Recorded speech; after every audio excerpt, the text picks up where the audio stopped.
నా అంశమును తీసుకోవటానికి ముందుగా ఒక్క లేఖనము నేను మీకు చూపించాలనుకుంటున్నాను. న్యాయాధిపతుల గ్రంథము 6వ అధ్యాయము 34 నుంచి 37వ వచనం వరకు స్త్రీలలో ఎవరైనా ఒకరు చక్కగా కళ్ళజోడు లేని వాళ్ళు చదివి సహాయపడగలరు. యెహోవా ఆత్మ గిద్యోనును ఆవేశించెను. అతడు బోర ఊదినప్పుడు అబీయెజెరు కుటుంబము వారు అతని యొద్దకు వచ్చిరి.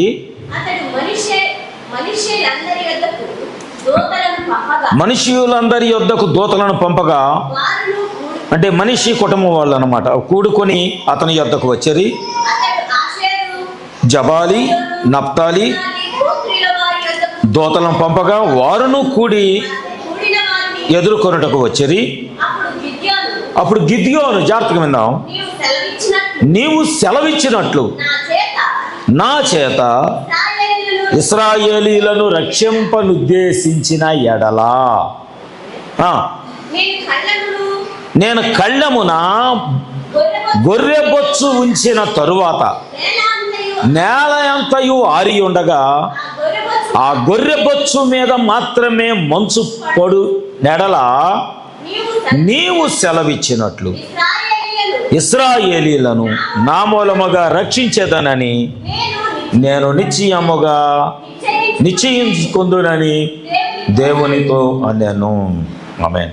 ఈరోజు నా టాపిక్, నా అంశము, today is my topic is seal of approval, ఆమోద ముద్ర. ఈరోజు నా అంశం ఏమిటంటే ఆమోద ముద్ర. ఈ అంశములో నుండి ద్వారా ప్రవక్త పరిశుద్ధాత్మనగా ఏమిటి అనే వర్తమానంలో కూడా ఈ విషయాలు తెలియజేశాడు. తర్వాత కాలము యొక్క కోడలి అనే వర్తమానంలో కూడా ప్రవక్త ఈ విషయాలు బయలుపరిచాడు. ఇంకా చాలా వర్తమానాల్లో ప్రవక్త ఈ విషయాలు బయలుపరిచాడు. దానిని నేను కొన్ని విషయాలు నేను మీ ముందుకు తీసుకొద్దామని నేను ఆశపడుచున్నాను. మీరందరూ ఇందాక సహోదరుడు శ్యామ్ గారు చెప్పినట్లుగా వాక్యము వినండి, కొద్ది సమయము వాక్యం వినండి. ఇప్పుడు వాక్యం వినేటప్పుడు కొన్ని కుదుపులు వస్తాయి. ఇప్పుడు లారీ వెళ్తుంది, మంచి లోడ్ వేసుకొని లారీ వెళ్తుంది, కుదుపులు వస్తాయి, రోడ్డు బాగోదు కాబట్టి, అవునా? లేదు, స్పీడ్ బ్రేకర్ వస్తుంది, రోడ్డు బాగుంది, స్పీడ్ బ్రేకర్లు వస్తాయి, అయినా కుదుపులు వస్తాయి. ఆమేన్. అసలు రోడ్డే లేదు, అయినా కుదుపులు వస్తాయి, అవునా? ఒకవేళ ఆ లారీ స్థానములో ఒక విశ్వాసిగా మనం ఉందాం. ప్రవక్త చెప్పినవి నేను కొత్త ఏం చెప్పట్లేదు. ఆ వాహనం స్థానంలో మనం ఉందాం. దేవుడు మనలను కొన్ని విషయాలతో ముద్ర వేశాడు, కొన్ని విషయాలతో ముద్ర వేశాడు. ఎలాంటి విషయాలతో ముద్ర వేయాలి అని అనుకున్నాడంటే, మొదట మనలను ఆయన పరిశీలన చేశాడు. ఎలా పరిశీలన చేశాడు అంటే, దావీదు ఒక కీర్తనలో అంటాడు, ప్రభువా నన్ను పరిశీలించుము, నన్ను పరిశోధించుము, నువ్వు నన్ను పరిశీలించి నీకు ఆయాసకరమైనది ఏదైనా నా ఎడల ఉన్న ఎడల దాన్ని తొలగించి. ఇది యథార్థమైన ప్రార్థన అండి. నిజంగా ప్రతి కొన్న విశ్వాసి రోజు ఈ ప్రార్థన చేయగలిగితే నాకు అసలు తిప్పలే ఉండదు సంఘం విషయంలో. ఆమేన్. నన్ను పరిశోధించి నా హృదయమును తెలుసుకోనము, నన్ను పరీక్షించి నా ఆలోచన తెలుసుకో, నీకు ఆయాసకరమైన మార్గము నా యందు ఏమైనా ఉన్న ఎడలా. ఎక్కడ మా రెఫరెన్స్ ఏంటిది? 139వ కీర్తన 23-24. 139వ కీర్తన 23-24. రైట్. ఇది ఎంత యథార్థమైన ప్రార్థన! ఎందుకంటే ప్రవక్త ఒక సమయంలో ఆయన రైల్వేలో కూడా చేశాడు ఆయన ఉద్యోగం. ప్రవక్త చాలా ఉద్యోగాలు చేశాడు. నేను కూడా అట్లాగే 100 ఉద్యోగాలు చేసి ఉంటాను. ప్రవక్త ఆయన రైల్వేలో పనిచేసేటప్పుడు ఒక వాహనాన్ని, అంటే గూడ్స్ బండ్లు అంటారు కదా, ఆ గూడ్స్ బండుల్ని సరుకులతో నింపుతారు, వస్తువులతో నింపుతారు. లేకపోతే దాన్ని ఏమంటారు, ఒక స్థలం నుంచి మరొక స్థలానికి పార్సిల్స్ అంటారు. పార్సిల్ అంటే ప్యాక్ చేయబడి ఆ సరుకులు ఏం చేస్తారంటే లోడ్ వేస్తారు. ఒక్కోసారి మనం చూస్తూ ఉంటాం, కొరియర్ సర్వీస్ ఉంటుంది. నేను ఎప్పుడన్నా విక్టోరియాకి పచ్చళ్ళు పంపాలని నేను చేస్తా, కొరియర్ చేస్తా. చికెన్ పచ్చడో ఏదో సంథింగ్, ఏ పచ్చళ్ళు అయినా సరే విజయవాడ వెళ్ళి ప్రొఫెషనల్ కొరియర్కి వెళ్ళి నేనేం చేస్తానంటే ఆ కొరియర్ చేస్తా. కొరియర్ చేసినప్పుడు ఆ నూనె కారకుండా చక్కగా దాన్ని బిగించాలి. ఎందుకని, గమ్యస్థానం ఎక్కడికైతే నేను అడ్రస్ రాశానో ఆ వ్యక్తి చేతికి చేరు వరకు ఎంత లీకేజ్ కూడా అవ్వకూడదు. ఆమేన్. నేను పంపుచున్నది విలువైనది, తినగలిగినది, ఆహారమైనది, చెత్త కాదు పంపేది. ఆమేన్. దేవుడు కూడా మనల్ని ఏం చేస్తాడంటే మనలో విలువైనది ఉంచాలని దేవుడు ఆశపడ్డాడు. అని వెంటనే ఆయన ఏం చేశాడు, ఆయన గలతీ 5:22 తీసుకున్నాడు. మన హృదయంలో విలువైనవి పెట్టడం ప్రారంభించాడు. ఏం పెట్టాడు? మొదట ప్రేమ. ఎలాంటివి? ఆత్మ యొక్క ఫలము. ఆత్మ యొక్క ఫలము, ఆ ఫలానికి ఉన్న గుణలక్షణాలు. ఆమేన్. ఇందాక నేను ఒక మాట చెప్పాను, కరక్కాయ అని. ఇప్పుడు మీరు కరక్కాయ తింటే కరక్కాయలో 5 రుచులు ఉంటాయి. మీకు ఎప్పుడైనా తెలుసా? ఉసిరికాయలో పులుపు ఒకటే, తీపి ఒకటే ఉంటుంది, పులుపు ఒకటే తగిలిద్ది, కారం తగిలిద్ది.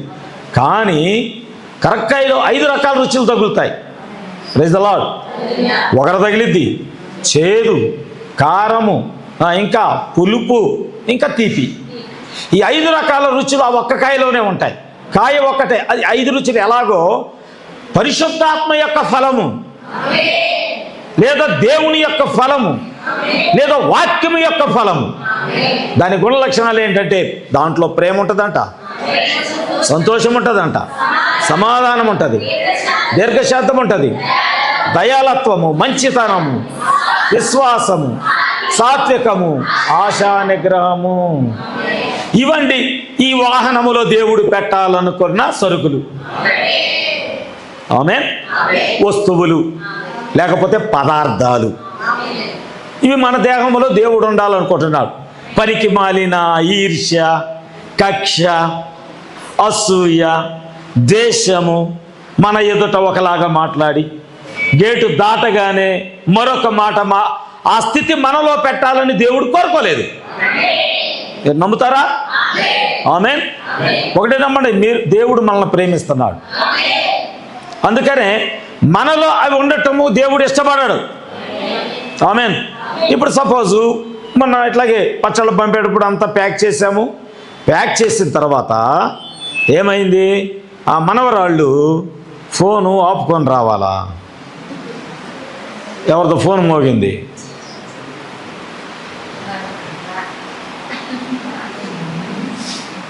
తాడేసి కింద తెలుసున్నావునే.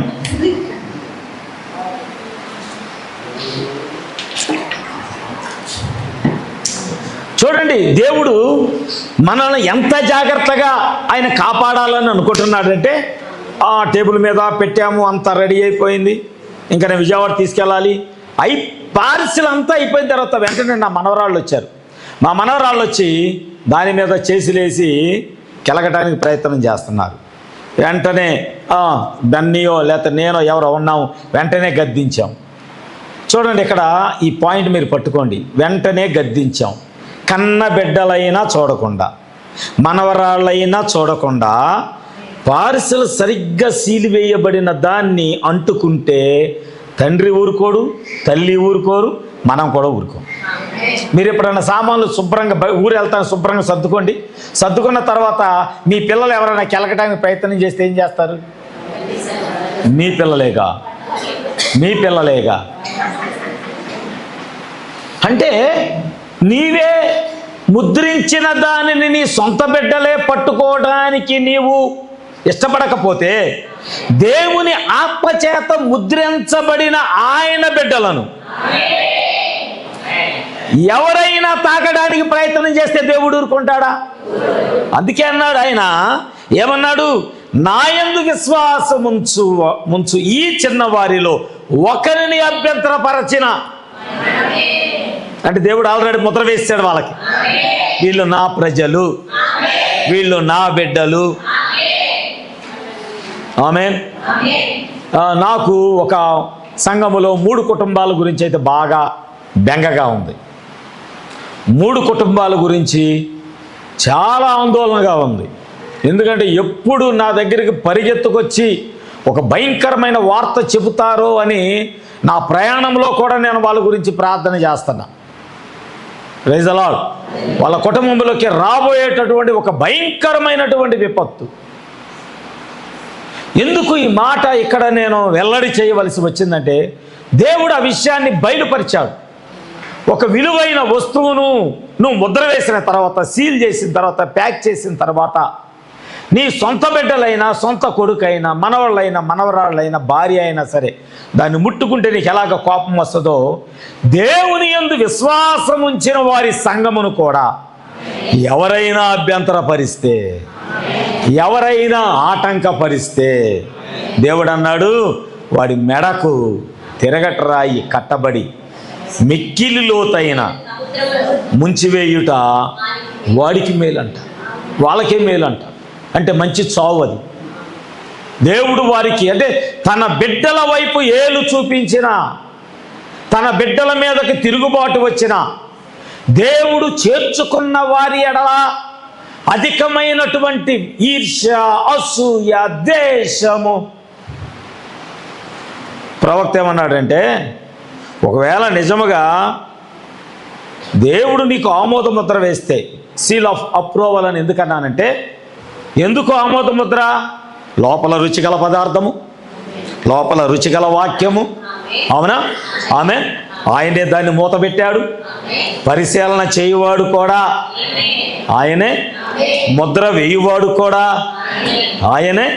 ఇప్పుడు ఈ దిన ముందు నీ హృదయాలను దేవుడు, ఇక్కడ సంఘంలో మీరు ఉన్నారు, దేవుడు ఇక్కడే ఉన్నాడు. నేను నమ్ముతున్నా పరిశుద్ధాత్మ ఇక్కడ సంచారం చేస్తుందని నేను నమ్ముతున్నా. హల్లెలూయా. ఇప్పుడు ప్రతి హృదయాన్ని ఆయన ఇలా చూసుకుంటే వెళ్తా ఉన్నాడు. Praise the Lord. ఎందుకు చూసుకుంటే వెళ్తున్నాడు అంటే పరిశీలన చేస్తున్నాడు.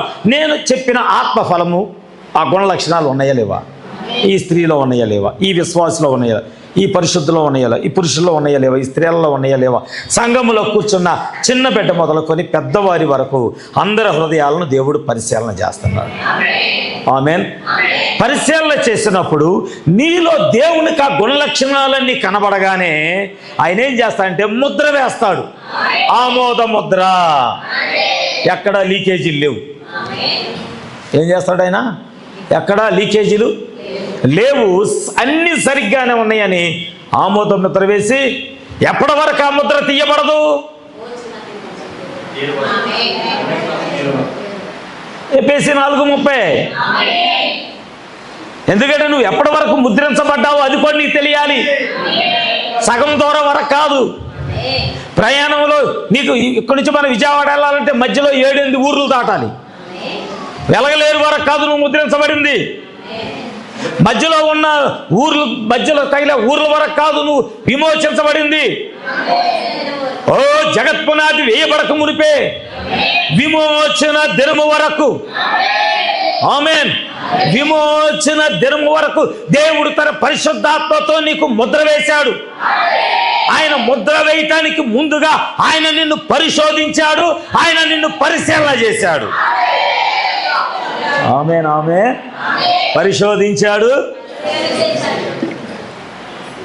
హృదయాన్ని పరిశోధించాడంట, ఆలోచనలను పరిశీలించాడంట. పరిశీలిస్తే ఎక్కడా నీలో లూజ్ టాకింగ్. ఏంటది? మీకు తెలుసా? నేను నిన్నే చదివాను ఒక మాట బైబిల్లో, అల్లరితో కూడిన మాటలంట భయంకరమైన పాపముతో సమానమంట. ఫ్యాన్లు అంట తీయ. అల్లరితో కూడిన పోకిరి మాటలు భయంకరమైన పాపముతో సమానము. అంటే మన హృదయంలో నుంచి ఏమొస్తున్నాయో అవి కూడా పరిశీలన చేసుకోవాలి. ఎందుకంటే ఇప్పుడు మన సాయంత్రం మనం ప్రభురాత్రి భోజనంలోకి వెళ్ళే ముందు ఏ పదార్థాలు లూజ్గా ఉన్నాయో అవి సరి చేసుకుంటూ వెళ్దాం. దాని కొరకే దేవుడు ఈ దిన ముందు మనతో మాట్లాడుతున్నాడు. ఎక్కడెక్కడ నేను తప్పిపోయా, ఒక కుదుపు వచ్చింది, ఆమోద ముద్ర వేయబడింది, నీ ప్రయాణం ప్రారంభించావు. ఇక్కడ ప్రవక్త ఏమన్నాడంటే, ఆమోద ముద్ర వేసే వాడు ప్రయాణములో కుదుపులకు లోపల వస్తువులు నాశనము కాకూడదనే ఆమోద ముద్ర వేస్తాడు ఆయన.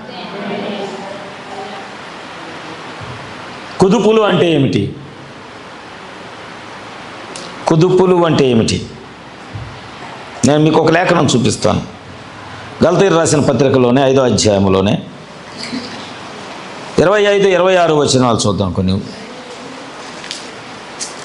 ఇందాక మనము ఆత్మను అనుసరించి, మాట చాలా ప్రాముఖ్యం. ఏంటంటే మనము ఆత్మను అనుసరించి జీవించు వారి అయితమా, ఆత్మను అనుసరించు క్రమముగా నడుచుకుంటాం. నీకు సీలు వేయబడింది, నీకు ముద్ర వేయబడింది. నీ లోపల ఎలాంటి ఆలోచన ఉండాలి? ఇందానే ప్రార్థనలో ఉన్నా. ఇప్పుడు నీకు ధైర్యం ఎక్కడా? నేను ఆయన రెక్కల కింద ఉన్నాను అనే ఒక ధైర్యం నీకుంటే చలిగాలు భయపడవు, ఈదురుగాలు భయపడవు, తుఫాన్లు భయపడవు. నువ్వు ఉన్నదే రక్షకుని యొక్క రెక్కల క్రింద. ఇంకా దేనికి భయపడతాం? అసలు ఆ రెక్కలు నీ మీద లేవు అనుకుందాం. ఇప్పుడు ఎలా ఉంటుంది? చిన్న గాలికి కూడా భయపడతాం, అవునా? చిన్న గాలికి కూడా మనం భయపడతాం. కానీ ఒక ధైర్యం ఎక్కడి నుంచి వస్తుందంటే, నేను దేవుని ముద్ర కింద భద్రపరచబడి ఉన్నాను, ఆయన నాకు ఆమోద ముద్ర వేశాడు, నన్ను పరిశీలన చేశాడు, నన్ను పరిశోధించాడు, అన్నీ సరిగ్గా ఉంది అని ఆమోద ముద్ర వేశాడు. ఎందుకు ఆమోద ముద్ర వేశాడంటే దేవుని కంటే ఒక నమ్మకం అంట. నీకు ఆమోద ముద్ర వేయటానికి దేవునికి ఉన్న నమ్మకం ఏంటంటే, ఎన్ని కుదుపులు వచ్చినా వీళ్ళు కట్లు లూజ్ అవ్వవు. ఆమేన్, ఆమేన్, ఆమేన్, హల్లెలూయా. ఎన్ని కుదుపులు వచ్చినా, ఎన్ని ఆటంకాలు వచ్చినా, 10 మంది రాళ్ళు వేశారు నీ మీద, ఆయననేమి సీల్ ముద్ర కింద నువ్వు ఉంటే, దేవుని ముద్ర కింద, ఏమండి, దేవుని ముద్ర కింద నువ్వు ఉంటే ఎన్ని కుదుపులు వచ్చినా నువ్వు లీకేజ్ అవ్వు. ప్రవక్త ఏమన్నాడంటే, కొన్ని విషయాల్లో నువ్వు ముద్రించబడలేదు. వింటున్నారమ్మా? కొన్ని విషయాలలో, ఎందుకంటే కొన్ని విషయాల్లో మనం చాలా లూజుగా ఉన్నాం, వదులుగా ఉన్నాం. కొన్ని విషయాలలో మనము వదులుగా ఉన్నాం. పర్యవేక్షణ అధికారి వచ్చి నేను పరిశీలన చేశాడు. పరిశీలన చేస్తే నీ జీవితంలో వదులుగా ఉన్న సంగతులు చాలా కనబడుతున్నాయి అంట. అందుకే ఇంకా నీ మీద పరిశుద్ధాత్మ ముద్ర దేవుడు వేయట్లేదు. ఇక్కడ బైబిల్లో చాలా విషయాలు ఉన్నాయి. దేవుడు అంట సౌలును దేవుడు తన ఆత్మతో ముద్రించాడు, దావీదును కూడా ఆత్మతో ముద్రించాడు. కానీ ఇక్కడ చూద్దాం, ఒక మాట చూద్దామా? సమూయేలు గ్రంథంలో 1 సమూయేలు 16వ అధ్యాయం 13, 14 వచనాలు చూడండి. 13, 14 వచనాలు 1 సమూయేలు గ్రంథము.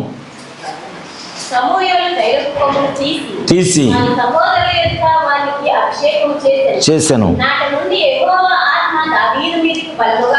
నాట నుండి దావీదు మీదకి యెహోవా ఆత్మ దావీదు మీదకి బలముగా వచ్చాను. వెళ్ళిపోయాను.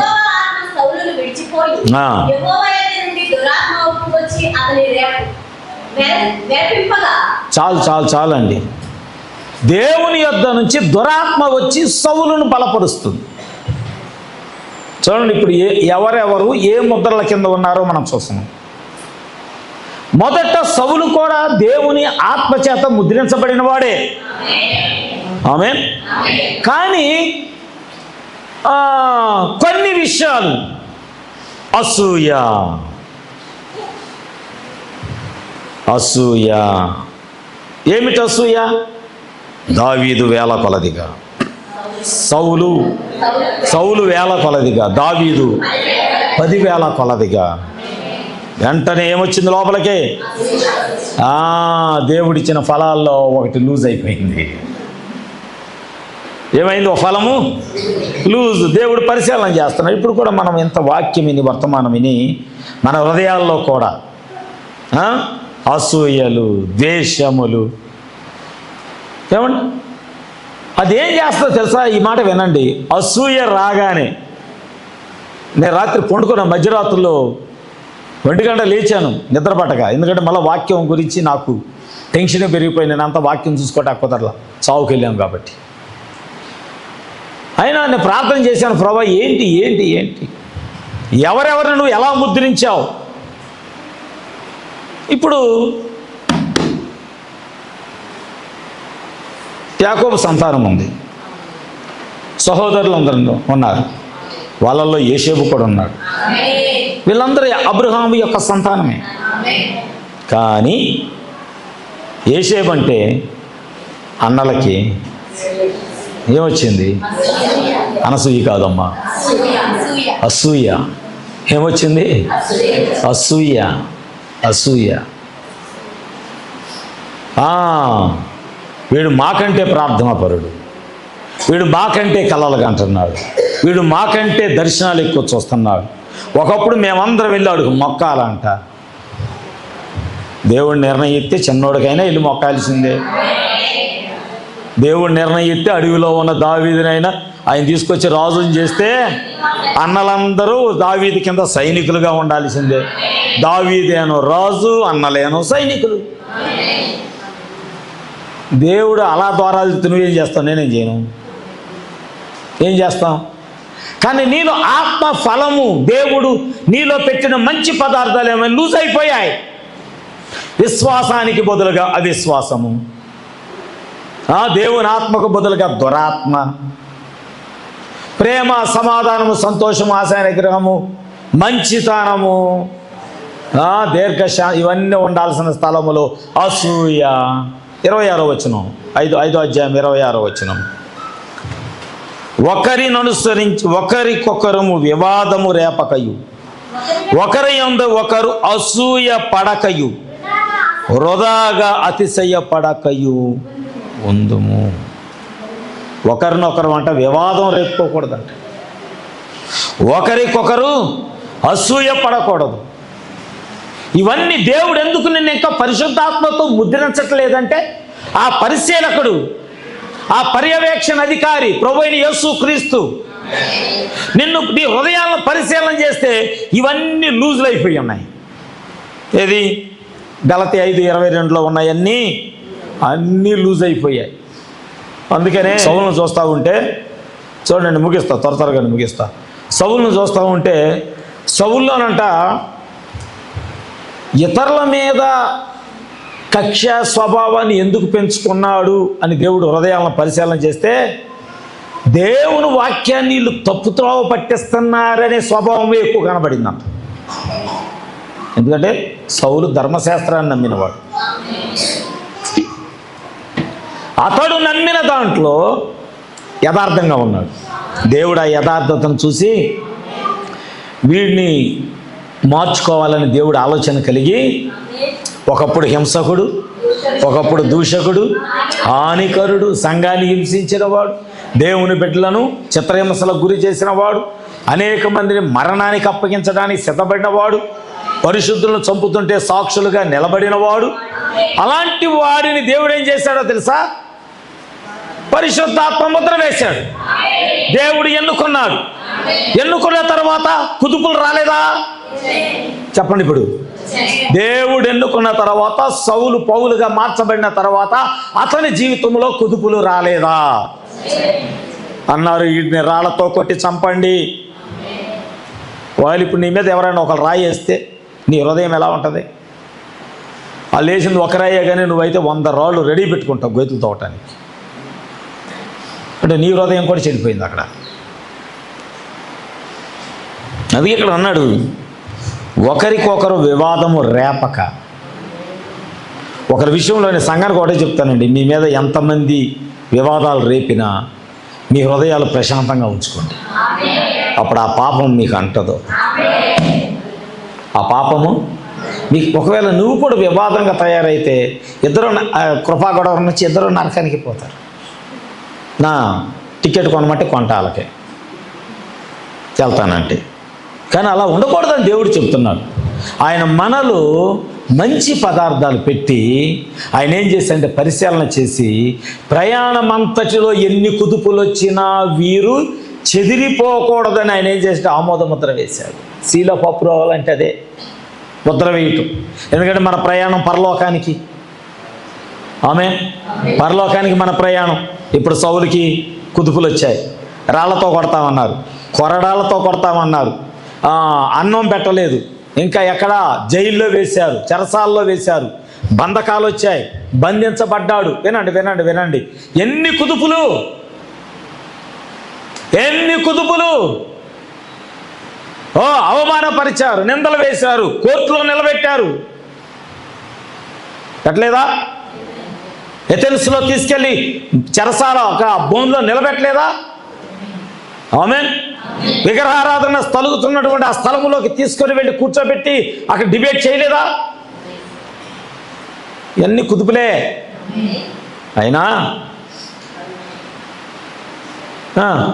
అతనిలో ఉన్న దేవుని ప్రేమ కానీ, అతనిలో ఉన్నటువంటి వాత్సల్యత కానీ, అతడు పరిశుద్ధాత్మ చేత ముద్రించబడటానికి ముందుగా దేవుడు అతనిలో పెట్టినటువంటి ఆత్మ సంబంధమైన ఫలాలు కానీ ఒక్కటైనా కదిలించబడిందా? కదిలించబడిందా? అని ఏమన్నాడు? రోమీయులు రాసిన పత్రిక 8వ అధ్యాయంలో, రోమీయులు రాసిన పత్రిక 8వ అధ్యాయంలో పౌలు ఏమన్నాడు చూద్దాం. ఒక మాట 33 నుంచి చదువుకుంటూ వెళ్దాం. 13వ అధ్యాయంలో 8వ అధ్యాయం రోమీయులు రాసిన పత్రిక. కాబట్టి సహోదరులారా,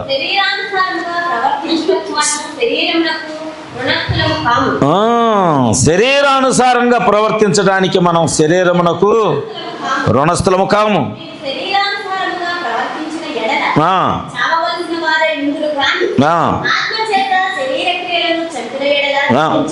తర్వాత 33 నుంచి చదువుదాం. దేవుని చేత, జాగ్రత్తగా, దేవుని చేత ఏర్పరచబడిన వారి మీద నేరం మోపువాడెవడు? నీతిమంతులుగా తీర్చువాడు దేవుడే. శిక్ష విధించువాడెవడు? చనిపోయిన క్రీస్తు యేసే. అంతేకాదు ఉన్నవాడును విజ్ఞాపన చేయువాడు కూడా ఆయనే. క్రీస్తు ప్రేమ నుండి మనలను ఎడబాపు వాడెవడు? చూడండి, కుదుపులు ఎన్నో వస్తున్నాయో. శ్రమ, బాధ ఇదో కుదుపు, హింస ఇదో కుదుపు, కరువు, వస్త్రహీనత, ఉపద్రవము, ఖడ్గమైన మనలను. చూసారా ఎన్ని కుదుపులు? ఈరోజు సరిగ్గా తినడానికి అన్నం లేకపోతే వెంటనే అవిశ్వాసం.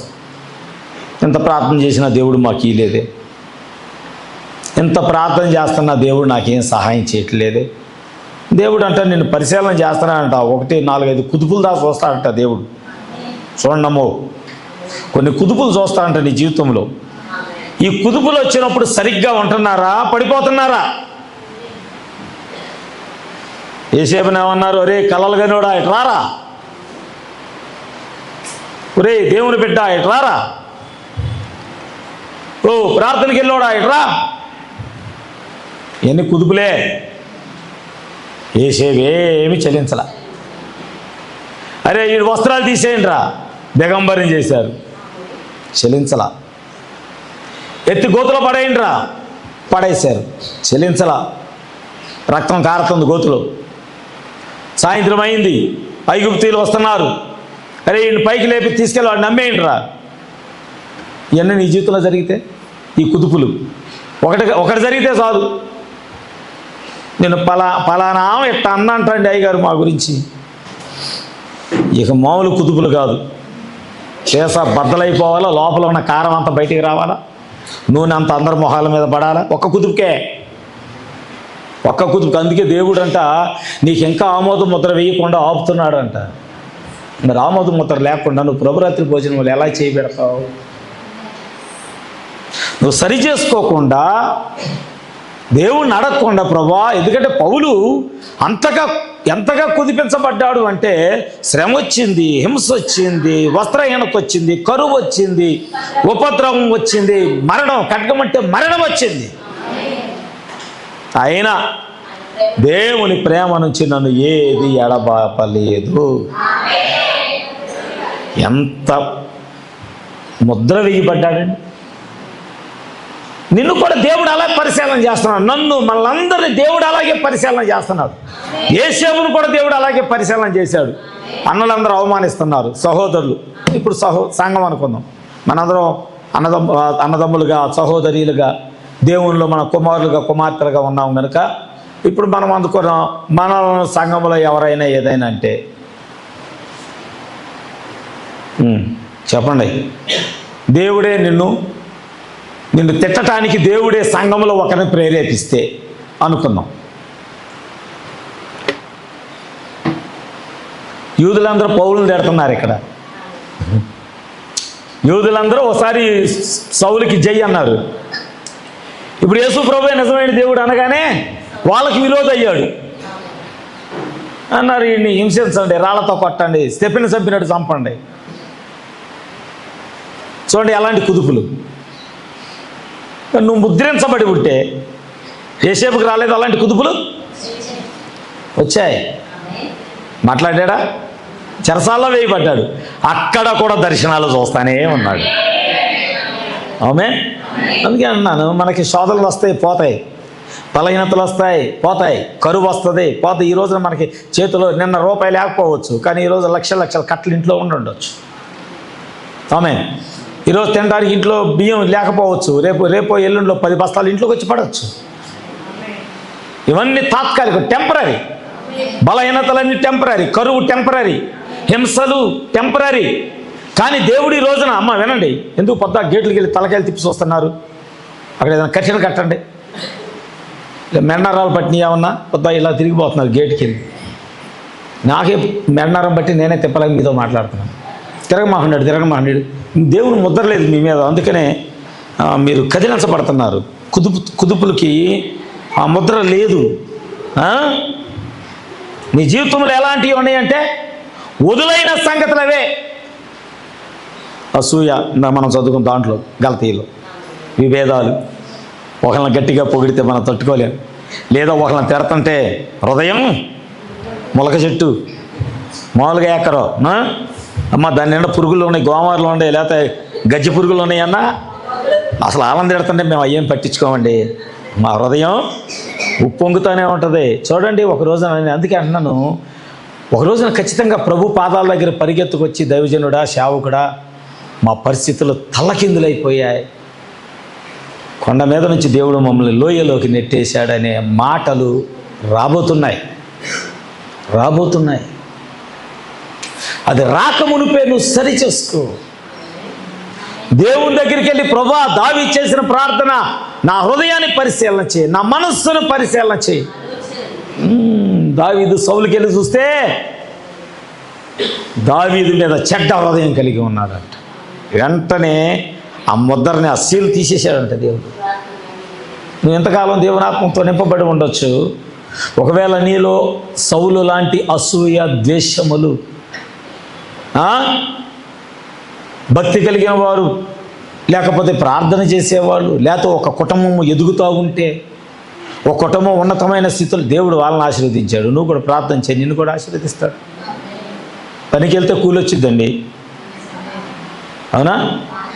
ఉద్యోగం చేస్తే కూలి వస్తుంది, పొలంలో పంట వేస్తే ఇంటికి ధాన్యం వస్తుంది. బద్దకస్తుడంట పంటంతా అందరు ఇంటికి వచ్చాక అప్పుడు బయలుదేరతాడంట చేలోకి పొలుగు తీసుకొని. అందరు పంటలు ధాన్యాలు వస్తూ ఉంటే ఎడ్ల బండ్ల మీద, ట్రాక్టర్ల మీద బస్తాలు వస్తూ ఉంటే అప్పుడు లెగుస్తాడంట నిద్ర బద్దకస్తుడు. అవన్నీ చూసి అసూయ వస్తుందంట, ఈర్ష వస్తుందంట. అందుకే దేవుడు అంట, అలా వదులైన సంగతులు మీ జీవితంలో ఉన్నాయి కనుక ప్రార్థనా జీవితంలో లోపం ఉందంట, విశ్వాస జీవితంలో లోపం ఉన్నదంట, ఇతరులను ప్రేమించే విషయంలో లోపం ఉన్నదంట, ఇతరుల గురించి మాట్లాడే నాలుక, నీ నాలుకను దేవుడు చూస్తున్నాడు. ఇతరులను గురించి మాట్లాడే నాలుక మొదలైనవి నీలో కనిపిస్తే దేవుడు ఎన్నడు నీకు అంటే ఆ వాహనానికి ముద్ర వేయడు. ఇంకా ప్రవక్త అన్నాడు, కొన్ని చెడ్డ అలవాట్లు, కొన్ని నీచ కార్యాలు, అసభ్యకరమైనటువంటి మనస్సు, దేవుడు అంటే ఆ భోగిని ముద్రించడంట. అధికారి సమస్తము చక్కగా ఉన్నట్లు చూచినప్పుడు అప్పుడు అతను దాన్ని ముద్రిస్తాడు. మళ్ళా పరిశీలనలో తేబడతాయి. బండి బయలుదేరే ముందు మరలా పరిశీలనలోకి వస్తుంది. ఆమోద ముద్ర వెయ్యబడే వరకు బండి కదలకూడదు. అందుకని దేవుడు ఏం చేస్తున్నాడంటే, నువ్వు నిత్యత్వములోకి నడిపించబడాలంటే ప్రతిసారి ఇలా వాక్యము చేత నీ హృదయాన్ని పరిశీలన చేస్తూనే ఉంటాడు. నిన్ను అందరినీ, వాక్యం అందరికీ. ఒకప్పుడు ఒకప్పుడు యేసు ప్రభు ఎత్తబడతా ఉంటే దేవుని యొక్క రొమ్మున యోహాను అనుకున్నాడు. ఎవరు అనుకున్నాడు? యోహాను అనుకున్నాడు. శిష్యులు వచ్చారు, వాళ్ళకు కూడా కొద్దిగా జలసి వచ్చింది. దేవుని శిష్యుల ఈ దరిద్రపు సంఘం అండి. ఈ స్వభావాలు ఉన్నాయి చూసారా, మనమే మంచివి కావు. నిజంగా చచ్చిపోతే హ్యాపీగా ఉంటుంది. ఈ స్వభావాలు లేకుండా పరిశుద్ధంగా చనిపోతే, కుళ్ళు కుతంత్రాలు కుట్రలు లేకుండా పరిశుద్ధంగా చనిపోతే హ్యాపీగా నిత్యత్వంగా ఉంటాం. ఆమేన్. కానీ ఈ ప్రభుతో నడిచిన శిష్యులే, పరలోకపు తాళపు చెవులు పొందుకున్నవారే, ప్రత్యక్షత పొందుకున్నవారే, ఏంటి ప్రభువా నీ రొమ్మున ఒకడు ఆనుకున్నాడు, ఏంటి వాడి పరిస్థితి, నువ్వెందుకు చేయలేకపోయావు ఆ పని? ఆడుకున్నాడు. యోహాను అనేవాడు వెళ్ళి యేసు ప్రభు రొమ్మున ఆనుకున్నాడు. దేవుని విడిచిపెట్టలేక, అమ్మో నా ప్రభు వెళ్ళిపోతే నేను ఎలాగా ఈ భూమి మీద, అలాంటి స్థితిలో ఆనుకున్నాడు. నువ్వెందుకు వెళ్ళాలా? నువ్వెందుకు దేవుణ్ణి అంతగా ప్రేమించలా? వాక్యాన్ని ఎందుకు అంతగా నువ్వు ప్రేమించలేకపోతున్నావు? దేవుణ్ణి విడిచిపెట్టకూడని భాగ్యముగా ఎందుకు ఎంచుకోలేకపోతున్నావు? మనకి పనులు ఎక్కువ, అడావుళ్ళు ఎక్కువ, ఆర్భాటాలు ఎక్కువ, ముసలమ్మ ముచ్చట్లు ఎక్కువ, పనులు ఎక్కువ, బాధ్యతలు ఎక్కువ. మరి దేవునితో ఎప్పుడు నడుస్తావు? యోహాను అందరూ విడిచిపెట్టాడు. తన స్నేహితులను, శిష్యులను, తన ప్రియమైన వారిని కూడా విడిచిపెట్టాడు. ఒకప్పుడు ఆయన వారితో నడిచినప్పుడు, వారితో పడవలో ఉన్నప్పుడు అద్భుతాలు ఆశ్చర్యాలు చూసి కూడా వీళ్ళు కూడా నాకులాగే అన్ని దేవుని కార్యాలు చూశారని తెలిసినా వాళ్ళని కూడా విడిచిపెట్టి వెళ్ళి ప్రభు రొమ్మున ఆనుకున్నాడు. వాళ్ళందరూ ప్రభు ఈ సంగతి ఏంటి? ప్రభు అన్నాడు, నేను వచ్చే వరకు ఇతడు ఉంటే నాకు ఇష్టమైతే మీకేంటి? ఎందుకయ్యా మీకు అసూయలు ఇవన్నీ? నేను వచ్చేదాకా ఉంటాడు, మీకేంటి చెప్పండి ఇప్పుడు అనగానే ఆ మాటను పెడార్థం తీశారు. ఇదొక జబ్బు సంఘంలో, మాటకు పెడార్థం తీయటం అని ఇదొక జబ్బు. ఎలా అంటే దాన్ని ఇంకొక రీతిగా అర్థం చేసుకోవటం, పెడార్థాలు తీయటం. ప్రభు అన్నాడు, నేను వచ్చే వరకు ఇతడు ఉండుట నాకు ఇష్టమైతే నీకేంటి? ఉంటాడు అనలా, ఉండుట నాకు ఇష్టమైతే నేను వచ్చే వరకు భూమి మీద యోహాను ఉంటాడు అన్నాడు దేవుడు. మాట అర్థం చేసుకున్నారా? అతడు ఉండుట నాకు ఇష్టమైతే నీకేంట్రా అన్నాడు. వాళ్ళు ఏమనుకున్నారంటే, ఓహో వీడు సావడో ప్రభు వచ్చే వరకు ఉంటాడు. ప్రభు అటన్లా, మాటను అపార్థం చేసుకోవటం. కానీ అలాంటి యోహానికి కుదుపులు వచ్చాయి. ఎత్తి పద్మాసు దీపంలో పడవేయబడ్డాడు. తేళ్ళు, పురుగులు, విష పురుగులు. దేవుని కొరకు జీవించినందుకు, దేవుని రొమ్మును ఆనుకున్నందుకు రోమ ప్రభుత్వం ఇచ్చిన శిక్ష ఏంటి? పద్మాసు. ఇప్పుడు ఎలా ఉండాలి? ఇతను ఏమనుకోవాలి? ఎంతగా దేవునితో నడిస్తే మాకు ఇన్ని అవమానాలా? మేము దేవుని కొరకే ఎంత యథార్థంగా ఉంటే మాకు ఇన్ని నిందలా, మాకు ఇన్ని అవమానాలా? సహోదరుడా, నీ హృదయంలో ఎలాంటి కుదుపులు ఉంటే ఆ లూజ్ అయినటువంటి పదార్థాలు, లూజ్ అయినటువంటి అంటే సరిగ్గా దేవునితో నడవలేనటువంటి, సరిగ్గా ముద్ర వేయటానికి అనుకూలంగా లేనటువంటి సంగతులు నీ జీవితంలో ఉంటే నువ్వు ప్రభు చేతికి అప్పగించి, నన్ను గట్టిగా బిగించు ప్రభువా, నేను లూజు మాటలు మాట్లాడకుండా నా నాలుకను బిగించు, నా హృదయము త్రొట్టిల్లకుండా నా హృదయమును బాగు చేయి, నా ఆలోచనలు తప్పిపోకుండా వాటిని క్రమపరచు. ఇది ఈరోజు మనం చేయాల్సిన ఏంటిది? చెప్పండి గట్టిగా మాట, ప్రార్థన.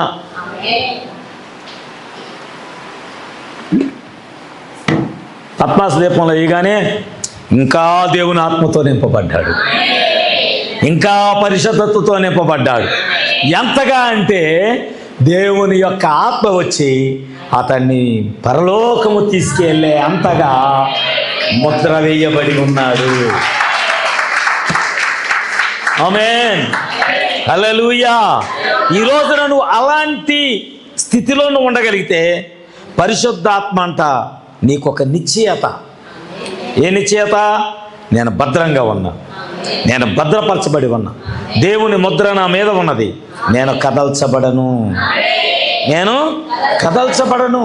ఓ నిజంగా సంగమా, మనం నిజంగా చూడండి, మరి అదే స్థానంలో పేతురు ఉన్నాడా?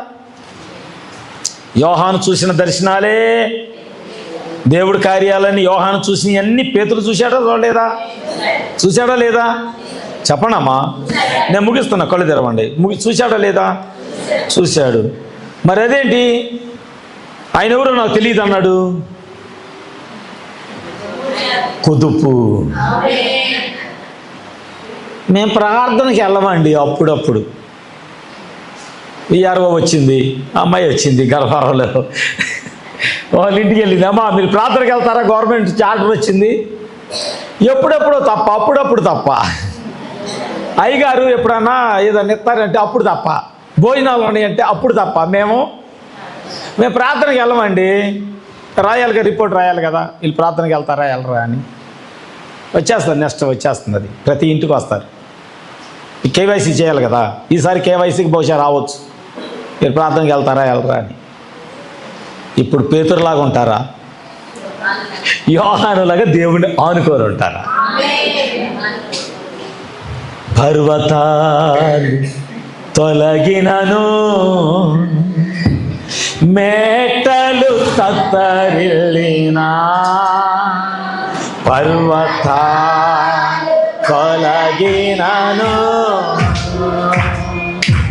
మేటలు తత్తరిల్లినా, ప్రభు యేసు కృప నన్ను వీడువక కాపాడును, ప్రభు యేసు కృప నన్ను వీడువక కాపాడును, నీ నిత్య సమాధానములే నన్ను నడిపించును, నీ నిత్య సమాధానములే నన్ను నడిపించును. జయను వేదరను నా యేసు నాతో ఉండగా, జయను ఆమేన్, వేదరను నా యేసు నాతో ఉండగా. మరొకసారి జడియను, జడియను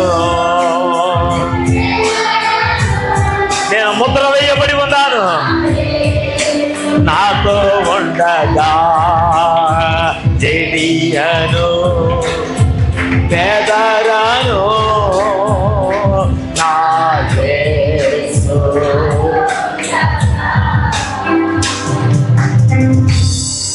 అలలతో కొట్టబడినా నావలో నేనుండగా, అలలతో కొట్టబడినా నావలో నేనుండగా, ప్రభు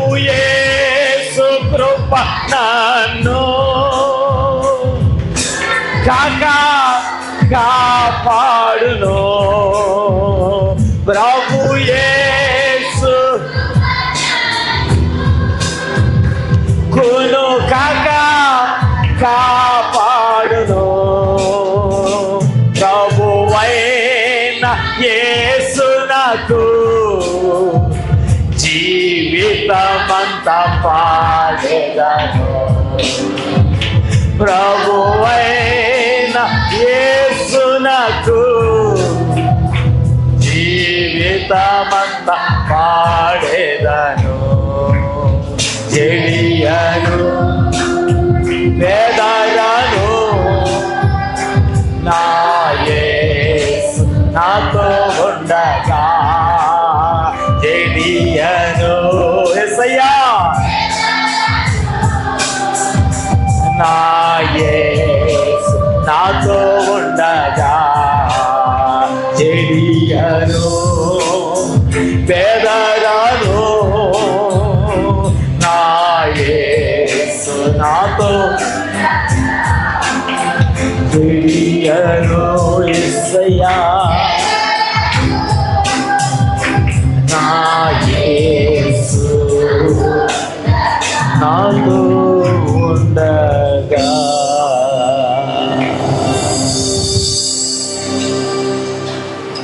ఆయన నిత్య రాజ్యములోకి మనము వెళ్ళు వరకు పరిశుద్ధాత్మతో దేవుడు మనల్ని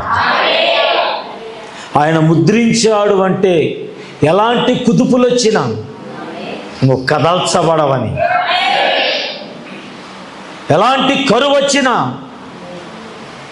సింహాల బోనులు వచ్చినా, అగ్ని గుండాలు వచ్చినా, లేదా భయంకరమైనటువంటి మరణము కలిగిన పద్మాసు ద్వీపము లాంటి స్థలములలో లాంటి స్థితిలో నీకు బంధకాలు వచ్చినా నువ్వు ఒకటే చెప్తావు, జడియను బెదరను, నా యేసు నాతో ఉండగా. జడియను బెదరను, యేసు అలలతో కొట్టబడినా నావలో నేనుండగా. అలలతో కొట్టబడినా నావలో నేనుండగా. ప్రభు యేసు కృప నన్ను కునుకక. ఆమేన్. ప్రభు యేసు యేసయ్యా,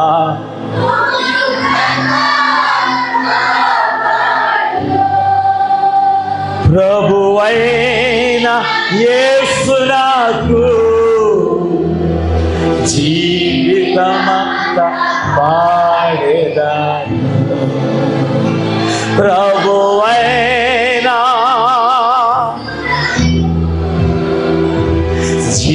జీవితమంతా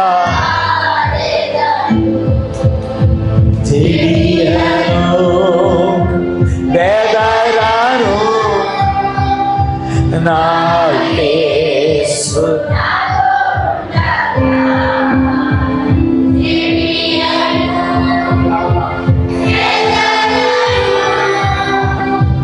నా యేసు.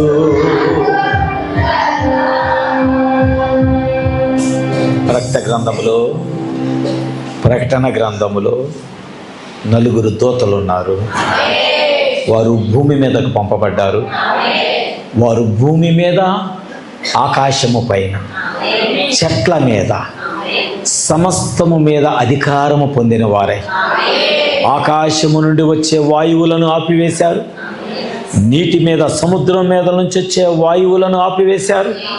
చెట్ల మీద నుండి వచ్చే వాయువులను కూడా ఆపివేశారు. సమస్తము వాయువులన్నీ ఆపివేయబడ్డాయి.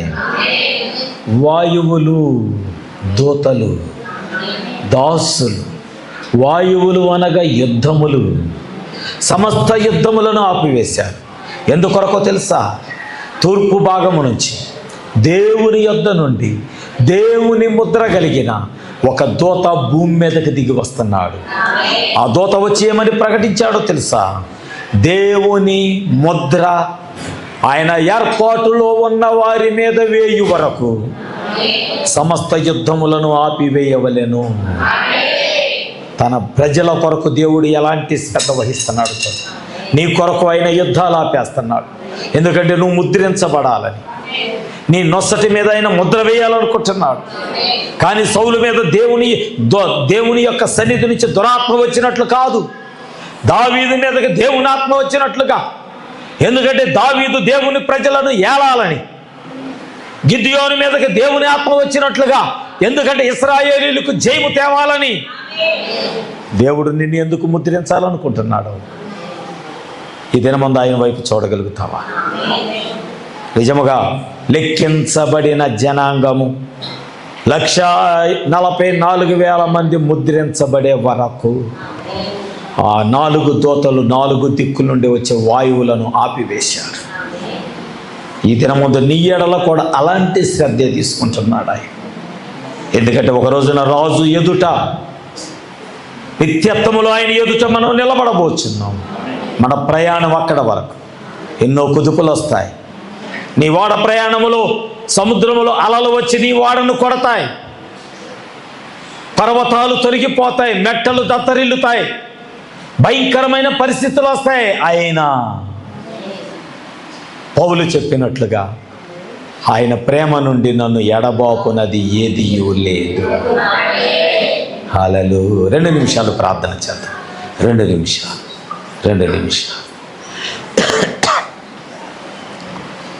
జడియను బెదరను నా యేసు నాతో ఉండగా, జడియను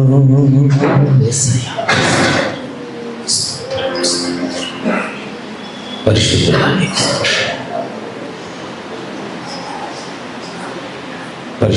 నీకు